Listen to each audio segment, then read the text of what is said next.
Hey everybody, Steve here. So I took a trip up to the Dubai World Expo last weekend. I'm getting around to it. This is the map of the area. It's just divided up.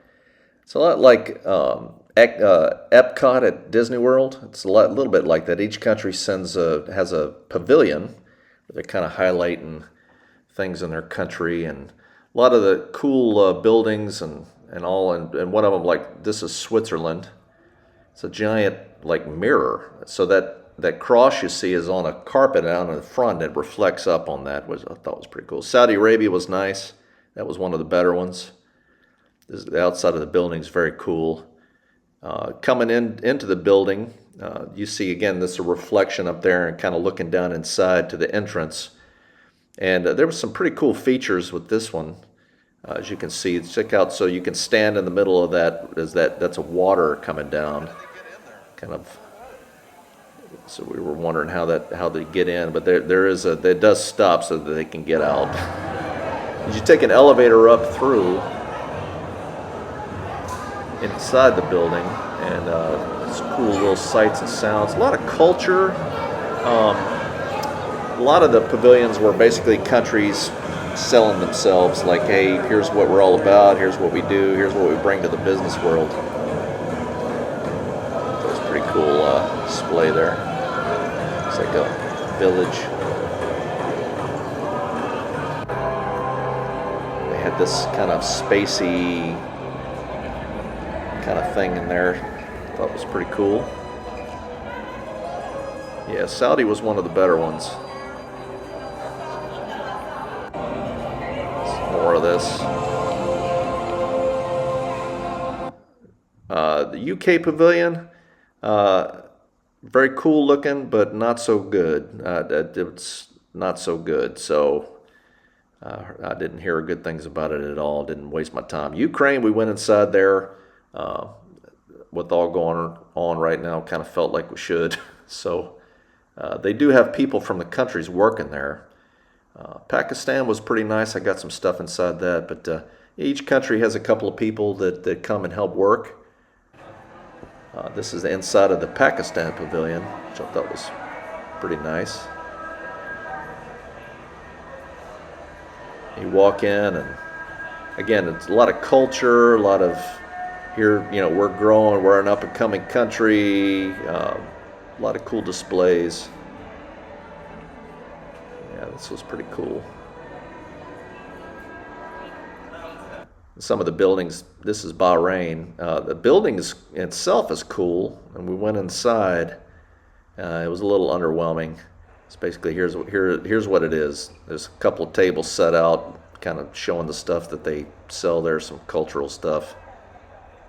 It's neat. It was a German design building. The center of it also, there's a center courtyard, and this is kind of what you see.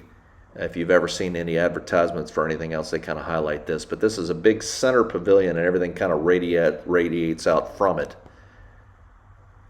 Big open areas, probably a couple hundred yards wide, and it kind of narrows down. It's like a big cone, but street leads up into it. This is looking back away from it now.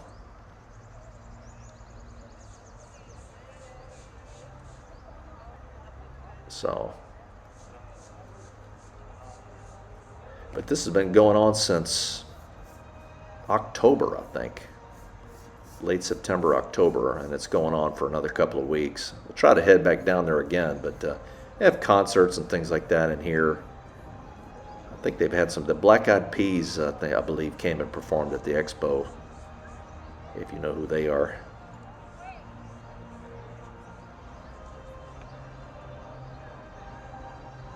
Pretty amazing. There's Russia. We actually went inside there. Got some video of that here shortly, but it was interesting. Beautiful. It's a nice building, and I'm not sure who that handsome guy is there. You might recognize him. Strikingly handsome. So you go inside this thing, and that's a brain on a brainstem, and there was a lot about the mind and things like that. And the guy I was with was like, man, I feel like that's an actual depiction of brainwashing. Let's get out of here. So we left. So this was a cool little feature. I don't know if you can see it, but the little drops of water run along those channels. This was outside along the sidewalk. I don't know if you can see it or not, but all these little channels, they kind of run along. It's kind of a cool little feature. I don't know if you can see it. Australia, line was too long to get in there. It looks cool though. Sorry, June, I wasn't able to get in there. So maybe the next trip down there I'll get in and see it. So look nice. So they also have displays for like mobility and innovation and things like that. And again, the lines were around the corner for those.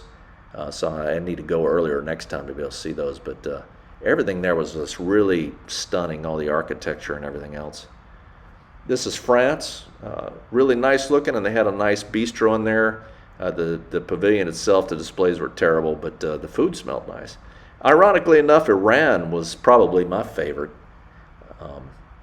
pavilion, cultural-wise, and things they were showing. You'll see why. Those are like wooden beads, big balls that are like linked by rope. Cool little wooden chair there. I don't know who those people are, but they were sitting there when I took the picture. So lots of Persian rugs, and here's a few of them.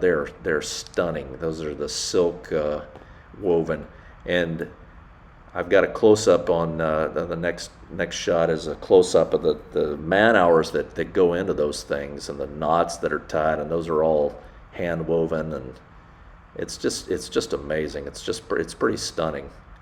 I think they're probably $4,000 or something if you could buy them. So I guess Persian rugs were pretty big for a while there, but they're pretty amazing. It's pretty stunning stuff.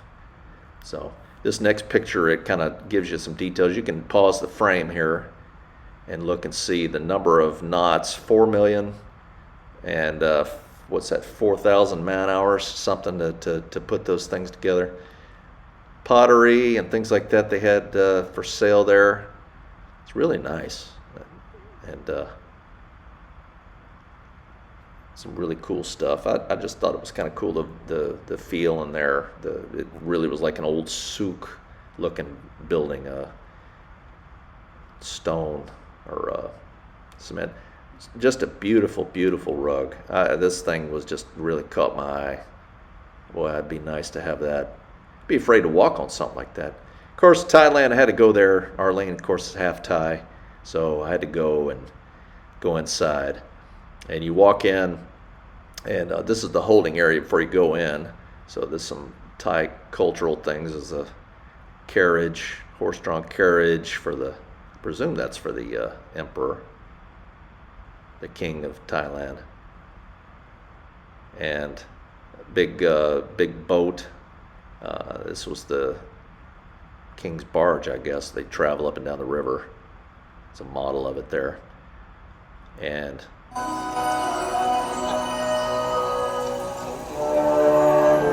lot of little movies along the way talking about Thailand. These little freaky things, they were like the mascots of this. That kind of freaked me out. Of course, I had to have Thai for lunch, so of course the pad Thai, some shrimp spring rolls, and some lemongrass tea. It was very tasty. Very tasty. This was Poland. This buddy I was with, that was his favorite, mostly because of the Polish ladies there.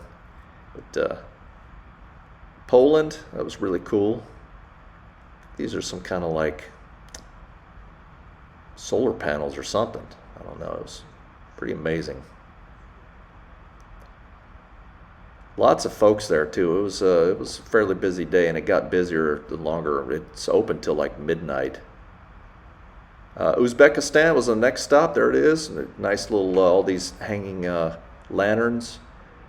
And this is the second time Uzbekistan has really put out the red carpet. The Zayed Cultural Festival, Uzbekistan was the best one. Silk Road went through Uzbekistan. That was a big thing of what they taught there too. So quickly we found out we kind of ran out of day, and it was getting really busy, so we kind of walked by a couple. This is Sweden. the trees, of course, in front, and IKEA is a big part of that. I hope you liked it. Plan to go back again and make another video. Until then, we'll see you next time.